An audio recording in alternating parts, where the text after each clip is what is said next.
These are creamy, cheesy, thin sliced potatoes. They're a crossover between scalloped potatoes and potatoes au gratin, and they have 2 extra ingredients that make them fantastic. Preheat your oven to 350 degrees. You can use half and half, or milk, mild cheddar, or sharp cheddar. For a small 7 by 11 2-quart or round 2-quart casserole, you'll need 2 pounds of potatoes. That's 5 medium or 8 small russet potatoes. So let's get cooking. Wash potatoes under cold water and set aside. I use 2 teaspoons of fresh, finely minced garlic, which is 2 to 3 cloves of garlic depending on the size, of course, of the garlic bulbs and cloves. I mince the garlic first because letting chopped garlic rest for 15 minutes before cooking allows an enzyme reaction that boosts healthy compounds and may enhance its cancer-fighting properties. Mince finely to equal 2 teaspoons. Melt 1 tablespoon of butter in the microwave and brush the bottom and sides of a 2-quart casserole, then set aside and it will solidify. Peel and rinse the potatoes. Slice the potatoes into 1/8 inch thin slices using a knife or a mandolin. You can click above for a quick tutorial on using a mandolin, securing the spikes into vegetables properly and popping them out. The third and last thing to cut before we stir the sauce together is 1 to 2 green onions, and save these little pieces if you'd like to make my design of Myrtle greenery, which symbolizes love. Mince the white end and 2 green ends of a green onion to equal 1/2 tablespoon for inside the sauce.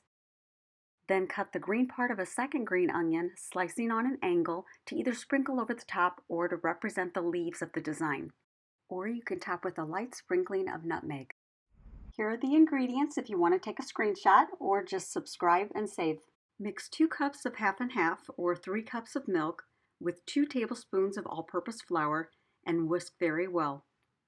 Then add 1/2 tablespoon of minced green onion or any onion, 2 teaspoons of finely minced garlic, 1/2 teaspoon of sea salt, 1/4 teaspoon of pepper, 1/16 teaspoon of thyme, and 1/16 teaspoon of nutmeg. I'll be stirring this in the saucepan with the 2 teaspoons of butter in a minute, but here are 3 different ways to cook them, the last being the fastest way. The first way is in a water bath, in a roaster, with the water halfway up the sides of the casserole. What that does is make sure the whole thing is cooked evenly instead of brown around the perimeter.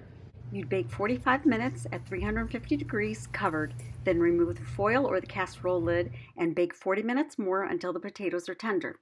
The potatoes will all be evenly baked, the outer ones not overcooked. However, the 350 degree water can be unsteady and cause serious burns. But I love the result. Second, the most common way, just put the casserole in the oven. You make it the same way, a layer of potatoes, the cheese sauce I'm going to make, and repeat again, and bake for the same times. And this third way has the fastest bake time. Fill a pot with just enough water to cover the potatoes and simmer them over medium for 5 minutes while you make the cheese sauce. The time really depends on how hot your water is. They need to be firm enough not to fall apart, but yet pierce with a fork. Okay, melt the 2 tablespoons of butter in a saucepan and whisk the mixture again very well. Then add the sauce mixture and whisk until thickened, which goes really quickly if you're doing this over medium. Scrape the sides and bottom with a spatula as well so that it doesn't scorch. When it's this consistency, remove it from the heat because it's going to continue to thicken as it cools. And then add the 1 cup of cheese and whisk well until it's smooth. Then you can taste it to see if it needs any more salt and try not to eat it all. You can use this sauce over broccoli or cauliflower or in mac and cheese. Then pour the potato slices carefully into a colander and then back into the hot pot for the excess water to dry. Then, just as before, layer the potatoes and cheese and make sure that you get the cheese all the way to the edges. Then top with green onions. And like I said, this sprig symbolizes love and health with leaves dispersing for everyone. Then bake covered for 30 minutes and uncovered for about 20 minutes. The flavor is outstanding. They're wonderful with anything. And you gotta make this. To see all of my videos, don't forget to click subscribe.